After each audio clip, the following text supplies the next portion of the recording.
बिस्मिल्लाहिर्रहमानिर्रहीम। इब्तिदा है रब्बे जलील के बरकत नाम से जो दिलों के भेद खूब जानता है। मैं हूं आतिफ आरिफ और आप देख रहे हैं मेरा फेसबुक और यूट्यूब चैनल।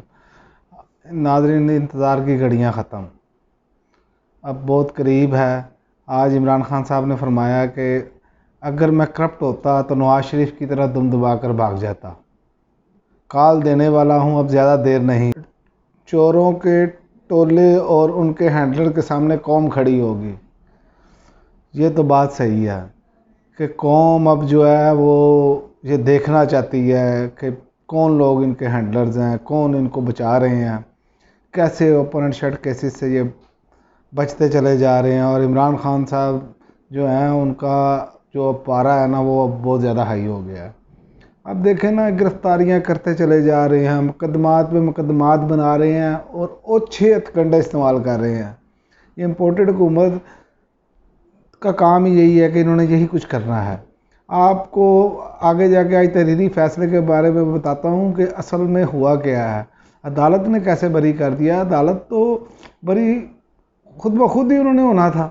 उसकी वजह यह है कि अदालत ने कहा है कि जो तहरीरी फैसला है उसमें कहा है कि FIA ने प्रोसिक्यूशन जो है जो की है ना, उसमें उन्होंने जो गवाहान पेश किए हैं उन्होंने नाम ही नहीं लिया इनका। और जो ट्रांजैक्शन है वो भी जनाब बाप बेटे की जो है ना वो नहीं पेश की क्योंकि FIA इनके नीचे है। और FIA ने कैसे ये करना था, ये हो नहीं सकता। वज़ीर आज़म और के मातहत है ये अब सारा कुछ। यहाँ तो अगर इस मुल्क में एहतसाब का निज़ाम सही करना है तो कम अज़ कम जो है ना वो इन इदारों को कम अज़ कम हुकूमत के नीचे से निकाल देना चाहिए। जो कम अज़ कम जो पब्लिक ऑफिस होल्डर होते हैं, जो ये आते हैं करके इलेक्शन लड़के आते हैं, बाद में ये जब सीट पे बैठते हैं, जो इनके ख़िलाफ़ केसेस बने होते हैं उनकी जितनी भी तफ्तीश होती है वो नाकस होती है, क्योंकि ये इक़्तिदार में होते हैं। हर बंदे को अपना मसला बना होता है। ये तो एक बड़े लेवल की मैं आपको बात बता रहा हूँ। ये छोटे लेवल पे भी ऐसे ही है। आप किसी इदारे में चले जाएं, किसी अफसर के ख़िलाफ़ मातहत को कि उसका गलत जो बातें हैं वो उसको ना माने, है ही नहीं। अगर वो नहीं मानेगा तो नौकरी से जाएगा। ये असल में मसला है। रूल ऑफ लॉ है ही नहीं, कानून पर अमल दरामद होता ही नहीं। कानून हमारे पास मौजूद हैं, ये नहीं है कि कानून मौजूद नहीं है। कानून पाकिस्तान में हर चीज़ का मौजूद है, लेकिन उस पर अमल दरामद कोई नहीं है। ये हालत हमारी है आजकल। और दुनिया हमारा मजाक उड़ा रही है। दुनिया के अब तो कौम खुद अपना मजाक खुद बना रही है, खुद कह रही है कि ये क्या चक्कर चल रहा है। लेकिन ये अब बहुत थोड़े दिनों की बात है। ये यहाँ तो बिल्कुल ही इनका जो है ना वो कच्चा चट्टा साफ़ होने वाला है। और मुझे जो लग रहा है जैसे नैब में सुप्रीम कोर्ट में भी केसेस जो है वो नैब तरमीम के हवाले से बात हो रही है, उन्होंने लिया है सुप्रीम कोर्ट ने। और मुझे बहुत उम्मीद है कि कम अज़ कम बिला तफरीक जिन्होंने भी इस मुल्क को लूटा है उनको फांसी के फंदे पे पहुँचना चाहिए, उनको निशान इबरत बनाना चाहिए। और ये बहुत ज़रूरी है इस मुल्क के लिए। अगर इस मुल्क को आगे लेके जाना है तो ये सब कुछ करना पड़ेगा। अगर नहीं करेंगे तो फिर ये इस मुल्क का अल्लाह ही हाफिज़ है। फिर गरीब तो बेचारा वैसे ही मार खा रहा है। गरीब को तो अब सिर्फ यही रह गया कि अब तो मरना भी मुश्किल हो गया उसके लिए। आप जाएं तो सही, देखें तो सही, कफन, कब्र के रेट, कफन वगैरह ये सब कुछ, ये अब आम जो गरीब आदमी है ना उसकी पहुंच से बाहर हो चुका है। ये सब कुछ हालत हमारी ये हो चुकी है। और हालत दूसरी तरफ ये है हमारी कि कानून देखें, FIA उधर प्रोसिक्यूशन कर नहीं सकी सही, पता है ना, ऊपर से डंडा है, ऊपर अगले बैठे हुए हैं इनके ऊपर।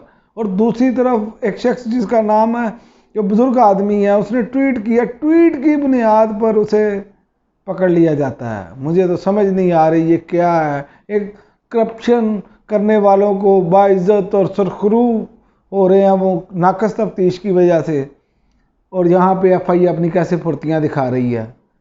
ऐसे ही हमारी पुलिस का भी काम है, ऐसे फुर्तियाँ दिखाते हैं, ऊपर से आर्डर हो। और भाई आपका हर मामले में जो है ना आपको फुर्तियाँ दिखानी चाहिए, जो आपका काम है वो आपको करना चाहिए। लेकिन ये नहीं है कि आप प्रेशर में आके नाजायज़ लोगों के साथ करें। और लोग देख रहे हैं सारा कुछ ये हो क्या रहा है। और सबसे बड़ी बात मैं आपको बता दूं, इधर से ये सियासी इंजीनियरिंग करने लगे हुए हैं मुकदमात पे मुकदमात बनाते चले जा रहे हैं और दूसरी तरफ कौम का बुरकस भी निकाल रहे हैं। कौम का बुरकस ये कैसे निकाल रहे हैं मैं आपको बताता हूँ। आज ही की खबर है कि नोटिफिकेशन जारी हुआ है, यूटिलिटी स्टोर्स पर जो है ना वो कीमतें बढ़ गई हैं, फिर एक मरतबा फिर बढ़ चुकी हैं। ये कहते थे जी IMF से पैकेज मिलेगा, हम फलां कर देंगे, हम फलां कर देंगे। इनको सिर्फ ये पता है अपने केसेस से कैसे बचना है। और जो जितना भी ये टोला इकट्ठा हुआ है PDM का, इन सब का आप देखें, जो जमात के जिस जमात के बंदे थे ना, वो सारे ऐसे बरी होते चले जा रहे हैं, ऐसे उनके केसेस साफ शफाफ। एक बंदे को आपने ट्वीट पे तो पकड़ लिया है, डाले ना जरा एतजाज हसन साहब पर हाथ, फिर आपको पता चलता है कि हाथ कैसे बढ़ता है। पता है ना कि वकला की तादाद आपके पीछे पड़ जाएगी। पता है कि वो खुद बहुत बड़े कानूनदान हैं, वो आपको बताएंगे अदालतों में कि आप क्या कर रहे हैं। FIA को बताएंगे, पकड़े FIA जाके पकड़ के तो दिखाए, फिर देखें FIA जिस अदालत में पेश करेगी ना, उस अदालत में वकला क्या करते हैं उनके साथ। असल में ये यहाँ पर मसला ये है कि जिसकी लाठी है उसकी भैंस है, ये हमारे मुल्क में कानून है। और दूसरा मैं आपको बताऊं कि इन्होंने जो अब नया बम फोड़ा है ना गरीब अवाम पर, यूटिलिटी स्टोर पर तो वैसे ही लाइनों लगी होती थी, ठीक है। अब यूटिलिटी स्टोर्स पर जो है ना वो कीमतों में इजाफा कर दिया गया चीज़ों में, ये मैं आज की और नोटिफिकेशन भी जारी कर दिया गया है। मैं आपको सीधा जो 2-3 चीज़ें हैं उनका सिर्फ बताने लगा हूँ, बाकी डिटेल तो इतने बड़े उसमें बहुत ज़्यादा डिटेल चाहिए और लंबा वीलॉग हो जाएगा। 1 लीटर दूध की कीमत में 20 रुपये तक का इजाफा, 197 से बढ़कर 217 रुपये हो गई है। 1 लीटर दूध की कीमत में ये इजाफा हुआ है। और 400 ग्राम चाय की कीमत जो है उसमें 240 रुपये तक इजाफा हो गया है। 508 से बढ़कर 748 रुपये हो गई है। और 100 पैक का जो टी बैग था उसको 82 रुपये महंगा कर दिया गया है। और 298 रुपये से बढ़ाकर 580 रुपये उसकी कीमत कर दी गई है। घी 141 रुपये महंगा, टूथपेस्ट 30 रुपये तक महंगी कर दी गई है। आप ये अंदाज़ा कर लें इनकी ये हालत है कि ये यूटिलिटी स्टोर्स पर जो है ये महंगी हुई हैं अशिया, और बाहर बाज़ार में क्या हाल होगा। हालांकि यूटिलिटी स्टोर पर सब्सिडी होती है, ये हालत कर दी है इन्होंने लोगों की, आगे ही लाइनें लगी होती हैं। मेरा ख्याल है कि गरीब आदमी अगर यूटिलिटी स्टोर पे भी जाता था तो वो भी अब जाना मुश्किल हो जाएगा उसके लिए। अगर वो 4 चीज़ें ख़रीदता था तो अब 2 चीज़ें ख़रीदेगा, क्योंकि आमदन तो जितनी है उसके मुताबिक चलना है। लेकिन इनको शर्म नहीं आनी, ना इन्होंने शर्म करनी है और ना ये शर्म करेंगे। और दूसरी जानब देखिए, मैंने आपको कहा कि खैर की उम्मीद भी इंसान को रखनी चाहिए, मायूस नहीं होना चाहिए। सुप्रीम कोर्ट ने नैब कवानीन के भी जो है वो समाज चल रही है। और दूसरा मैं आपको बताऊं, दूसरी जानब सुप्रीम कोर्ट ने हमजा शहबाज की तलबी का इख्तियार अखबार में जारी करने का हुक्म दिया है। ये हमारे लिए एक हौसला अफजा बात है कि अदालत उज़्मा जो है वो देखें कि इसको टेकअप कर रही हैं, वो भी अवाम की नब्ज़ देख रही हैं कि अवाम क्या चाह रही हैं। और ये नहीं है, इन पर तो इतने केसेस हैं कि कहाँ से ये बरी होंगे। ये बरी होंगे तो क्या दोबारा नहीं, अब खुदा कम से कम ये नहीं होना चाहिए कि इन्होंने अपनी हुकूमत में केसेस अगर ख़त्म किए हैं तो कोई दूसरा आता है तो उसे अगर दोबारा पुटअप किया जाता है, दोबारा लिया जाता है केसेस को, तो पता लगे जी अब इसको खोला नहीं जा सकता। जैसे उदैबिया पेपर मिल्स के बारे में जो केस है उसके बारे में था फैसला, ऐसा तो नहीं होना चाहिए जब तक उसका मंतकी इंजाम ना हो जाए। ये तो कोई बात नहीं है कि जब ये इक़्तिदार में हो वो केसेस ख़त्म करें और दोबारा उस केसेस को खोलने वाले कोई ना हो। इनको निशान इबरत बनाना चाहिए। ये सिर्फ मैं नून लीग की बात नहीं कर रहा या शरीफ फैमिली की बात नहीं कर रहा, जिसने भी इस मुल्क को लूटा है उनके साथ यही कुछ होना चाहिए और इंशाल्लाह ताला होकर रहेगा। और ये बहुत दिन कम है इनके लिए, इनके लिए ज़मीन तंग हो जाएगी इंशाल्लाह ताला, आप देखेंगे।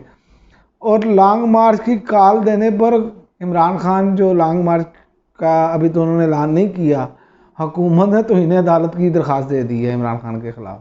आप अंदाज़ा करें इनको समझ नहीं आ रही हम करें क्या। ये टकरे मारें, सिर्फ इनके केसेस अगर इन्होंने माफ़ ना करवाने होते तो ये कब के छोड़ के भाग चुके होते। इमरान खान ने ऐसे इनको घेरा हुआ है।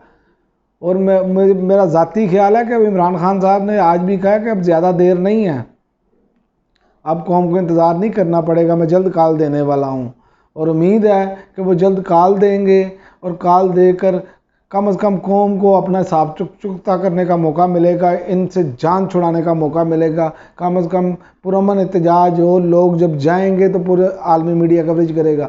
पाकिस्तानी मीडिया ना भी कवरेज करे तो क्या है, ये लिफाफे अगर नहीं दिखाते तो उससे क्या फ़र्क पड़ता है। आपको सोशल मीडिया पे सब कुछ नज़र आएगा, ट्विटर पे, फेसबुक पे, बाकी तमाम सोशल मीडिया की वेबसाइट पे, यूट्यूब पे आपको हर चीज़ नज़र आएगी। ये अब वो दौर ख़त्म हो गया है। ये लिफाफे जो है ना, ये लिफाफे जितना मर्जी लिफाफे लेते रहें, इनका भी ये अंजाम आखिर ही है। ये अब लोगों ने टीवी देखने छोड़ दिए हैं, लोगों ने चैनल्स देखना छोड़ दिए हैं, न्यूज़ चैनल्स। आप रेटिंग चेक करके देख लें, पहले लोग कितना देखते थे, अब कितना देखते हैं। सिर्फ इसी वजह से कि इन्होंने जो झूठ, जो प्रोपेगेंडा किया है वो सबको नज़र आ रहा है। हालांकि पाकिस्तान में भी ये कानून होना चाहिए कि जैसे ये गलत और फेक खबरें फैलाते हैं, पिछले दिनों में आर्मी चीफ साहब ने भी ये बयान दिया कि फेक न्यूज़ पे ध्यान नहीं देना चाहिए। तो मेरी तो दरख्वास्त है तमाम अदारों से कि एक कानून बनना चाहिए, कम से कम जो फेक न्यूज़ दे उसके खिलाफ कार्रवाई हो। ये क्या है कि जो जी चाहे आपका वो करते चले जाएं, जिसकी चाहे पकड़ी उछालते चले जाएं। ऑडियो लीक्स हो रही हैं, वीडियो लीक्स हो रही हैं, कोई पकड़ने वाला नहीं है, कोई पूछने वाला नहीं है। भाई क्यों हो रही हैं लीक्स? आप क्यों किसी की पकड़ियाँ उछाल रहे हैं? क्या आपको कानून इजाज़त देता है, क्या हमारा इस्लाम इजाज़त देता है किसी की पकड़ी उछालने पर? लेकिन खामोश उलमा हज़रात भी खामोश हैं, जिनसे तवक्को की जा सकती थी कि कम से कम इस बात पर तो आएँ कि माशरे में क्या कर रहे हैं आप, क्या गंद फैला रहे हैं।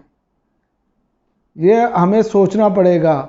और इंशाअल्लाह ताला बहुत जल्द उम्मीद है कि पाकिस्तान एक अपने अच्छे सफ़र की तरफ गामज़न होगा। मुझे बहुत उम्मीद है इंशाअल्लाह। बाज़ार नज़र नहीं आ रहा, लेकिन हमेशा अंधेरे में जब आप चिराग जलाएं तो चाहे वो पूरा हाल अंधेरे से भरा हो, लेकिन एक चिराग से रोशनी हो जाती है। और इंशाअल्लाह ताला मुझे अल्लाह के यहाँ उम्मीद है कि ये ज़्यादा दिन दूर नहीं है, ये एक आध माह में ये पाकिस्तान बेहतरी की तरफ जाना शुरू हो जाएगा। क्योंकि जब ये लोग अपने अंजाम को पहुँचेंगे, जिन्होंने इस मुल्क को लूटा, जो इस मुल्क को पीछे लेकर जाना चाह रहे हैं, जब ये निशान इबरत बनेंगे तो इंशाअल्लाह ताला पाकिस्तान तरक्की करेगा, पाकिस्तान आगे बढ़ेगा। क्योंकि हम पाकिस्तानी हैं, हम पाकिस्तान के लिए दुआ ही कर सकते हैं। अल्लाह ताला हमारे मुल्क को कायम व दायम रखे और तरक्की की राह पर गामज़न करे। बहुत शुक्रिया। अल्लाह हाफिज़।